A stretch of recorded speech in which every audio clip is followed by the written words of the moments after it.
Oke teman-teman, kembali lagi hadir di channelnya Yoga Kusnandar. Kita akan belajar tentang Pancasila di pertemuan yang keempat, masih membahas itu. Yang pertama adalah Pancasila sebagai satu kesatuan. Jadi maksud Pancasila sebagai satu kesatuan itu adalah Pancasila itu dilaksanakan tidak bisa secara parsial atau hanya satu-satu.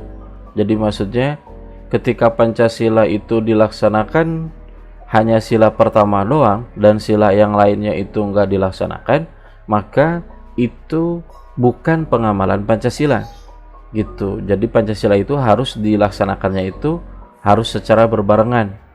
Kenapa? Karena kalau kita contoh mengedepankan sila yang keempat, maka negara kita menjadi negara kapital yang dimana mengedepankan masalah kekuasaan.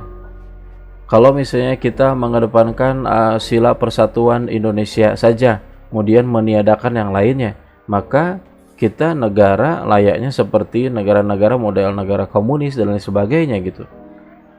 Jadi lebih dikedepankannya itu adalah Pancasila dilaksanakannya itu berbarengan gitu. Itu maksudnya Pancasila sebagai satu kesatuan. Kemudian hubungan sila-sila dalam Pancasila. Hubungan sila-sila dalam Pancasila itu saling terkait. Contohnya, ini saya hanya satu sila saja ya. Jadi sila pertama itu dibahas juga dalam sila yang kedua. Contoh, sila yang kedua itu kemanusiaan yang adil dan beradab.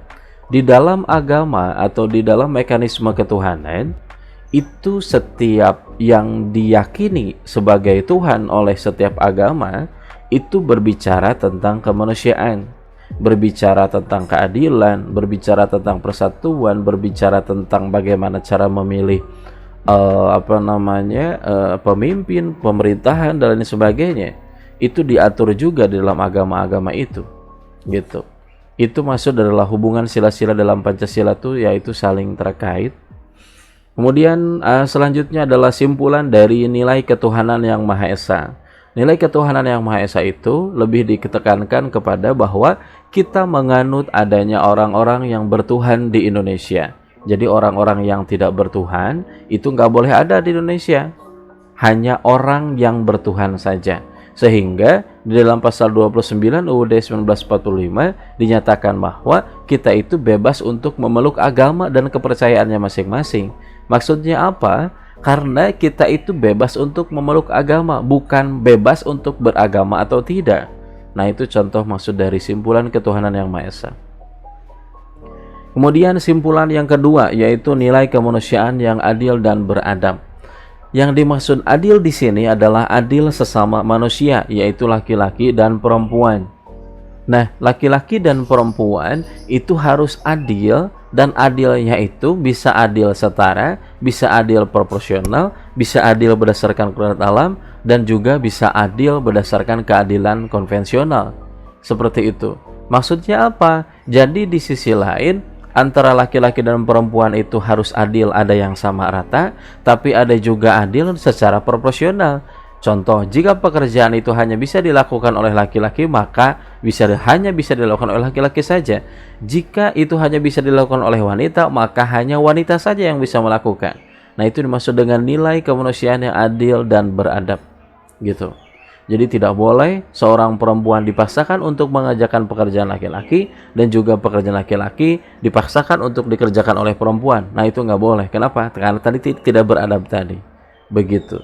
Oke, next. Kemudian selanjutnya nilai persatuan Indonesia. Nilai persatuan Indonesia itu simpulan yang utama adalah kita mengedepankan yang namanya keanekaragaman yang berbeda di Indonesia. Baik itu dilihat dari segi agama, dilihat dari segi sosial, suku, budaya, dan lain sebagainya. Itu wajib dilestarikan di Indonesia. Tidak boleh dipaksakan untuk disatukan. Gitu. Tapi kita kedepankan adalah lebih kepada persamaannya. Nah, perbedaannya itu tidak perlu dikedepankan. Karena dengan perbedaan-perbedaan itu justru malah Indonesia semakin maju. Karena varian untuk membangun Indonesia menjadi maju lagi itu jadi lebih banyak. Karena banyak orang yang berpikirnya banyak background keilmuan yang berbeda mungkin, banyak background suku yang berbeda mungkin, dan lain sebagainya gitu. Jadi yang dikedepankan adalah persamaannya. Next, ke yang keempat, yaitu nilai kerakyatan yang dipimpin oleh hikmat kebijaksanaan dalam permusyawaratan perwakilan. Ini sebenarnya adalah nilai politis, simpulannya lebih kepada bagaimana mekanisme politik di Indonesia, bagaimana cara merebut dan mempertahankan kekuasaan di Indonesia, dan itu harus tidak boleh bertentangan dengan sila-sila yang lainnya. Begitu. Kemudian next selanjutnya adalah yang terakhir, yaitu nilai keadilan sosial bagi seluruh rakyat Indonesia. Tadi adil di sila yang kedua lebih kepada manusianya, tapi ini lebih adil, yang dikedepankan adalah adil di antara lebih kepada adil ekonomi, yaitu dan juga adil di dalam sosialnya, begitu. Seperti kaya dan miskinnya, adil di bidang budayanya, adil di bidang sosialnya. Pokoknya yang dikedepankan adalah itu. Dan adil itu tidak harus sama rata saja, tapi adil secara proporsional pun juga sama. Ada orang yang memiliki gaji lebih besar karena dia pekerjaannya dan tanggung jawabnya lebih besar, sehingga dia gajinya lebih besar. Nah, itu dilihat dari segi tidak dilihat dari sama rata, tapi dilihat dari bagaimana secara proporsionalnya. Oke, seperti itu saja teman-teman. Terima kasih. Semoga kita selalu tetap semangat, dan kita selalu ceria, dan kita sehat selalu. Semangat!